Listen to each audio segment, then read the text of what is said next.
사랑하는 여러분, 지난밤도 단잠을 주무셨습니까? 월요일 새 아침이 밝아옵니다. 오늘도 새벽 예배를 주님과 함께 새날을 여시는 여러분 모두의 주님께서 주시는 평강이 함께 하시기를 바랍니다. 오늘 나눌 은혜의 말씀은 역대상 23장입니다. 1절에서부터 14절 말씀 함께 봉독합니다. 다윗이 나이가 많아 늙음에 아들 솔로몬을 이스라엘 왕으로 삼고 이스라엘 모든 방백과 제사장과 레위 사람을 모았더라. 레위 사람은 30세 이상으로 계수하니 모든 남자의 수가 3만 8천 명인데 그 중에 2만 4천 명은 여호와의 성전의 일을 보살피는 자요 6천 명은 관원과 재판관이요 4천 명은 문지기요 4천 명은 그가 여호와께 찬송을 드리기 위하여 만든 악기로 찬송하는 자들이라. 다윗이 레위의 아들들을 게르손과 그앗과 무라리에 따라 각 반으로 나누었더라. 게르손 자손은 나단과 시므이라. 나단의 아들들은 우두머리 여히엘과 또 세담과 요엘 세 사람이요 시므이의 아들들은 슬로밋과 하시엘과 하란 세 사람이니 이는 나단의 우두머리들이며 또 시므의 아들들은 야핫과 시나와 여우스와 브라아이니 이 네 사람도 시므의 아들이라. 그 우두머리는 야하시요 그 다음은 시사며 여우스와 브리아는 아들이 많지 아니하므로 그들과 한 조상의 가문으로 계수되었더라. 그아스 아들들은 아므람과 이스할과 헤브론과 우시엘 네 사람이라. 아므람의 아들들은 아론과 모세니 아론은 그 자손들과 함께 구별되어 몸을 성결하게 하여 영원토록 심히 거룩한 자가 되어 여호와 앞에 분향하고 섬기며 영원토록 그 이름으로 축복하게 되었느니라. 하나님의 사람 모세의 아들들은 레위 지파 중에 기록되었으니. 이 말씀은 살아계신 하나님께서 사랑하는 자녀들에게 주시는 은혜의 말씀입니다. 아멘. 오늘 우리가 읽은 23장 말씀을 잘 이해하기 위해서는 역대기 전체의 흐름 속에서 잘 파악해야 합니다. 바로 앞에 있는 22장의 말씀을 보면 다윗이 성전 건축하는 일을 이야기하고 있습니다. 1절에서 5절은 성전 건축에 필요한 모든 것이 준비되었다는 것과 그리고 6절에서 16절은 아들 솔로몬에게 하나님을 위한 성전 건축을 하라고 부탁하는 일이 있고 17절에서 19절은 모든 방백들에게 솔로몬을 도와서 성전을 건축하라 그렇게 말합니다. 그런데 이 성전 건축 이야기가 더 나아가 보면 28장과 29장에 다시 더 길게 자세하게 나옵니다. 그렇다면 22장과 28장, 29장 사이에 23장에서부터 27장 말씀이 들어있지 않습니까? 근데 23장에서 27장 안에는 성전 건축하는 얘기와는 다른 이스라엘 사람들의 지파대로 그 족보대로 그들을 소개하고 그들의 임무가 무엇인지를 파악하고 있습니다. 그 인구 조사를 해서 그 숫자를 파악하고 있는 것을 보게 됩니다. 특히 역대상 23장과 26장에는 성전에서 섬기는 사람들을 자세하게 소개하고 있습니다. 레위 지파와 제사장들, 찬송하는 자들, 문지기들을 설명하고 있습니다. 열왕기서와는 달리 이 역대기 기자는 바로 성전과 성전에서 섬기는 자들에게 관심을 집중하고 있는 것을 봅니다. 왜 그랬을까요? 왜 왕들의 얘기만 쓰지 않고 역사를 쓰면서 성전에서 일하는 사람들에게 관심을 두고 있을까요? 지금 포로에서 귀환한 이스라엘 백성들이 이 역대기의 이야기를 들을 때 그들에게는 어떤 교훈이 주어졌을까요? 또 이 이야기는 오늘 우리에게 어떤 교훈을 주고 있는 것입니까? 역대상 23장 1절에서 6절 말씀을 좀 더 자세하게 보겠습니다. 이 말씀에는 다윗이 솔로몬을 이스라엘의 왕으로 삼고 레위 사람들을 모아서 조직을 편성하고 임무를 맡기는 그런 이야기가 소개되고 있습니다. 다윗이 나이 많이 먹어서 두 가지 일을 하게 되는데 하나는 아들 솔로몬에게 왕위를 계승시킨 일이고 두 번째로는 이스라엘 모든 지도자들과 제사장들을 불러서 그들에게 또 다른 임무를 맡깁니다. 특별히 인구 조사를 하게 됩니다. 오늘 말씀에 보면 남자의 수가 모두 38,000명이었다. 이렇게 구체적으로 수치를 말하고 있습니다.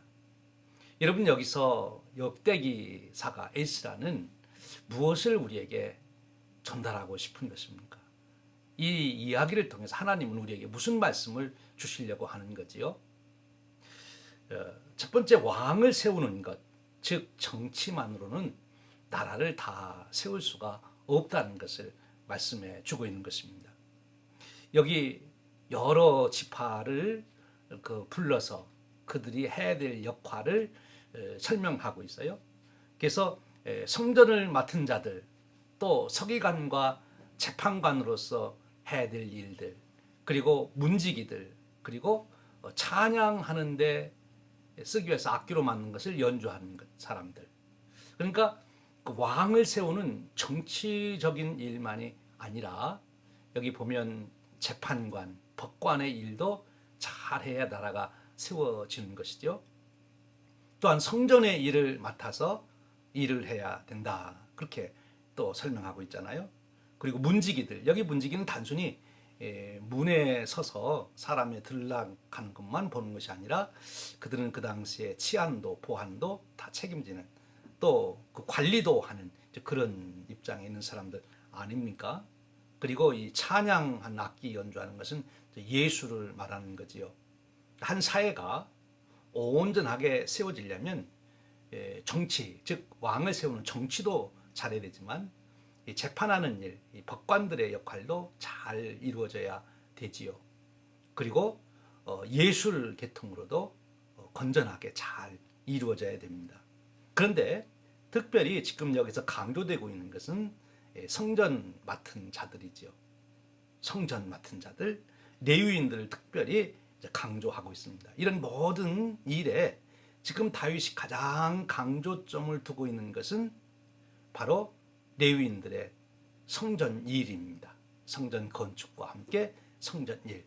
그러니까 단순히 지금 성전 건물만 건축한다고 되는 것이 아니라 레위인들을 온전하게 세우기를 힘쓰는 모습, 이것이 다윗의 모습이고, 또 에스라가 포로에서 귀환한 백성들에게 그것을 일깨워 주고 있는 것입니다.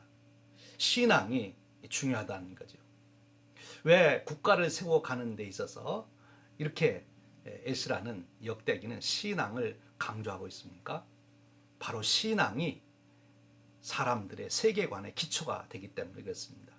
그가 믿는 하나님, 그가 가진 신앙에 의해서 그 사람들의 세계관, 인생관, 가치관이 만들어지기 때문에 그런 것입니다.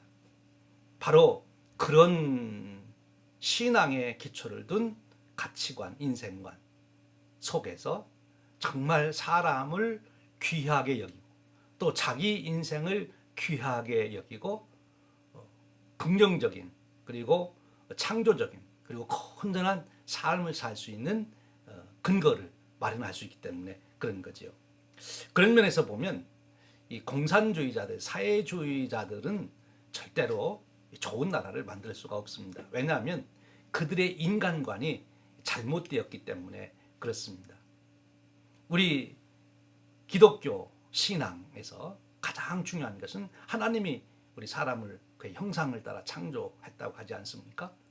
그러니까 하나님께서 인간을 창조하신 그 이야기 속에서 인간의 가치를 보기 때문에 우리는 한 인간의 생명, 인간의 그 품위, 디그니티를 아주 귀하게 보는 거죠.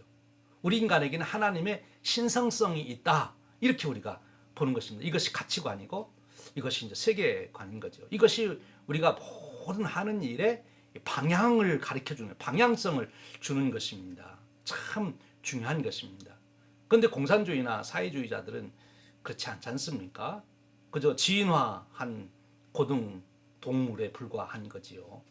그러니까 인간의 어떤 상황 속에서 인간을 취급할 때 정말 한 인간을 귀하게 여기는 것이 아니라, 또 생명을 귀하게 여기는 것이 아니라 그것을 그 하나의 그냥 물건처럼 생각하고 이용할 수 있는 어떤 수단으로 이제 보게 되는 거죠. 최근에 한국에서 일어난 일이 그렇지 않습니까? 한 사람이 자기가 어떻게 살아가야 한다는 것은 잘 알았던 것 같아요. 그래서 뭐 인권 변호사도 하고 많은 그런 운동을 했습니다만 결국 자기의 삶은 그렇게 살지 못했잖아요. 그 죄가 드러났으면 그것을 회개하고 그 책임을 자기가 져야 되는데 그것이 탄로나면 또 사람들에게 이제 입에 오르내게 되면 그게 이제 수치스럽고 부끄럽고 창피하기 때문에 도피하기 위해서 죽음을 택했습니다. 죽는다고 문제가 해결되는 게 아니죠. 그것보다 무책임한 것이 없습니다. 정말 인간의 가치를 바로 이해했다면 그는 생명을 자기 생명도 귀하게 여겨야 되는 것이고 그리고 정말 한 인간의 그 가치, 품위, 디그니티, 그 존엄성을 인정하는 그런 태도를 보였어야 되는 거지요. 결코 공산주의자들 속에서는 그런 것을 볼 수가 없습니다. 하나님께서 나를 창조해 주시고 하나님께서 내 이웃을 창조해 주셨다고 하는 그 믿음이 있을 때 우리가 한 사람을 정말 귀하게 여기게 되는 거지요. 그래서 지금 나라를 세움에 있어서 가장 근본 기초가 되는 것은 신앙입니다. 특별히 여호와 신앙을 지금 역대기는 말씀해주고 있는 거지요. 그렇습니다. 오늘 우리가 살아가면서도 우리 삶의 가장 귀중한 것은 신앙을 갖는 것이고 그 신앙이 우리 삶의 방향성을 만들어 주는 거예요. 저와 여러분이 바로 하나님이 나를 창조해 주셨다고 하는 그래서 그 창조주를 우리가 예배하고 섬기는 그런 삶을 살아가는 그 예배가 신앙이 우리 삶의 중심에 있는 그런 인생을 살아가는 축복이 오늘도 함께 하시기를 축원합니다.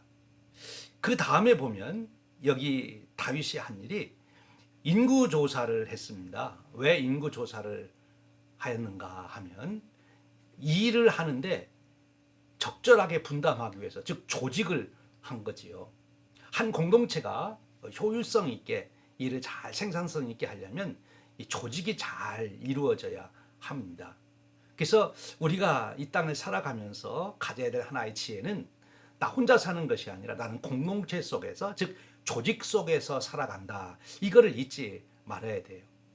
그래서 그 조직의 여러 규율 또 조직적으로 우리가 무엇을 하는 것 그 일에 나도 같이 함께 따라서 하는 그 조직 속에서 내가 생활해가는 그런 것이 우리에게 큰 지혜로 필요하다 하는 것이죠. 이제 7절에서 11절까지 말씀 보면 게르손 자손 중에서 20세 이상 되어 성전을 섬기는 일을 하는 레위 자손의 우두머리와 자손들에 대한 얘기가 나옵니다. 여기 우두머리라는 말이 나오죠. 오늘 우리말로 표현하면 좋은 말이 있죠. 리더라고 하는 말입니다.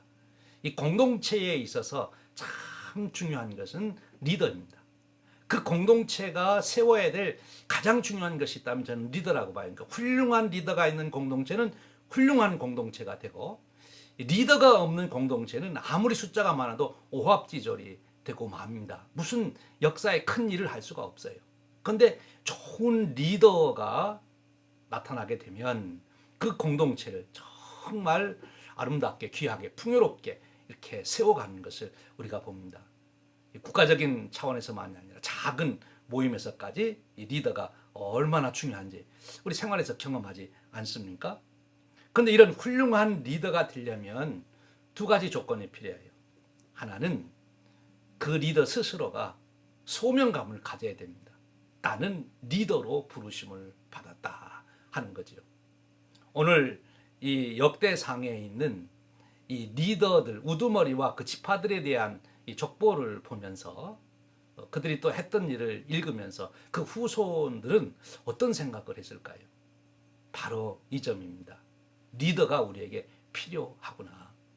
그리고 그 자기 자신을 그 리더로서 또 소명감을 갖는 자들이 나왔을 거라는 거죠.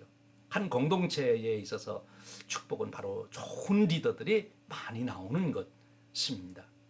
그리고 두 번째로 리더는 따라오는 자가 있어야 합니다. 혼자서는 리더가 될 수가 없는 거죠. 누군가가 자기를 따라오는 자가 있어야 리더가 되는 거예요. 그래서 우리가 공동체 생활할 때 이 리더를 세우는 것도 중요하지만 또 하나는 따라가는 자의 삶을 살아야 된다 하는 거죠. 현실적으로 우리가 우리 삶에 적용하면 우리는 때로는 리더로서의 역할도 해야 되고 때로는 우리가 따라가는 자의 역할도 잘 감당해야 된다는 거예요. 어떤 분들은 그런 생각을 해요. 나는 뭐 머리가 되면 되었지, 리더가 되면 되었지, 난 따르는 것은 않는다. 아닙니다. 그것은 왜곡된 것입니다.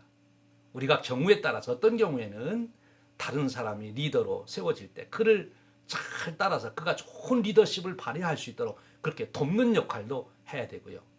또 어떤 경우에는 내가 리더가 돼서 앞장서서 희생하며 그 일을 감당해 나가는 그 역할도 해야 된다는 것이죠. 여러분, 오늘 성령님께서 여러분들에게 지혜를 주셔서 여러분들이 속해 있는 공동체 속에서마다 어떤 때는 리더로서 어떤 때는 따르는 자로서의 그 분별을 하며 그 역할을 잘 감당하는 그런 축복이 함께 하시기를 바랍니다. 이제 오늘 우리가 계속 읽어가 보면 12절에서 20절 말씀이 있는데 거기에 특별히 이 제사장에 대한 얘기가 나옵니다. 13절 말씀에 보면 제사장의 역할에 대한 그런 얘기가 나와요. 특별히 제사장에 대한 얘기를 하면서 이렇게 말씀합니다. 그 자손들과 함께 구별되어 몸을 성결하게 하여 영원토록 심히 거룩한 자가 되어 여호와 앞에 분향하고 섬기며 영원토록 그 이름을 축복하는 일을 했다. 그렇게 표현합니다. 아론에 대한 얘기죠. 여기 제사장으로서 참 중요한 사명이 있어요. 제사장이 자기를 거룩하게 하면 사람들에게 거룩한 하나님이 소개가 되는 것이고 제사장이 타락하고 제사장이 그렇지 못하면 거룩하지 못하면 하나님 얼굴에 먹칠을 하게 되는 거죠. 이 제사장이 참 중요해요. 그래서 제사장의 제일 첫 번째 조건은 성결하게 하는 것입니다. 자신을 성결하게 하는 것. 여러분, 우리 그리스도인들은 모두 제사장으로 부름을 받은 자들입니다. 히브리서에 우리는 왕 같은 제사장이라 그렇게 말씀하시지 않습니까? 베드로서에. 바로 우리가 이 왕 같은 제사장으로서의 그 사명을 우리가 감당해야 한다는 거죠. 그러기 위해서 가장 우선되는 것은 내 자신을 성결하게 거룩하게 하는 것입니다. 사랑하는 여러분, 오늘 또 우리 주님 예수 그리스도의 보혈의 피로 나를 거룩하게 하고 성령의 기름 부으심으로 나를 거룩하게 해서 내가 하나님의 거룩함을 드러내는 제사장의 삶을 살아가는 그런 축복을 누리기다. 그런 축복을 누리고 싶다. 그런 축복에 대한 갈망, 사모함, 이것이 저와 여러분에게 가득하시기를 바랍니다. 오늘도 성령님께서 저와 여러분에게 충만히 마셔서 우리가 거룩한 제사장의 삶을 살아가는 그런 축복된 인생으로 이끌어 주시기를 주님의 이름으로 축원드립니다. 사랑하는 여러분, 지금 다윗이 성전을 건축하면서 오늘 하는 이야기를 보면 단순히 건물만 짓는 게 목적이 아니었던 것을 알 수 있습니다. 건물보다 더 중요한 것이 사람들이라는 거죠. 건물보다 더 중요한 것이 예배고 예배의 핵심은 예배자입니다. 아무리 좋은 형식, 좋은 제물을 갖다 드려도 참 예배자가 없으면 예배가 될 수 없다는 것이죠. 오늘 저와 여러분이 바로 참 예배자가 되어서 참 예배를 이루고 참 예배가 이름으로 참 성전신앙이 이루어지고 참 성전신앙이 이루어짐으로 이스라엘 전체에 거룩함이 살아있게 하는 그 역사, 이 축복이 저와 여러분을 통해서 우리가 살아가는 이 시대에 이루어지기를 주님의 이름으로 축원드립니다. 오늘도 주님과 함께 거룩한 삶을 살아가시는 축복의 하루가 되시기를 주님의 이름으로 축원합니다. 함께 기도하겠습니다. 은혜로우신 하나님, 오늘도 우리에게 새날을 주시되 말씀을 통하여 우리 자신이 누구인지 살펴보게 하시고 우리의 사명이 무엇인지 알게 하시고 우리를 통해서 하나님이 이루고자 하는 것이 무엇인지 깊이 생각하게 하시니 감사합니다. 거룩함을 쫓을 수 있는 저희들이 되도록 은혜 베풀어 주시고 이 모든 족보와 또 나눔과 직책과 이런 것들 속에 담겨 있는 우리의 삶의 지혜를 터득하여 공동체 안에서 존귀하게 살아가는 저희들이 되도록 축복해 주시옵소서. 우리 주님 예수 그리스도의 이름으로 기도하옵나이다. 아멘. 사랑하는 여러분, 오늘도 주님과 동행하시며 승리하신 하루 되시기를 바랍니다.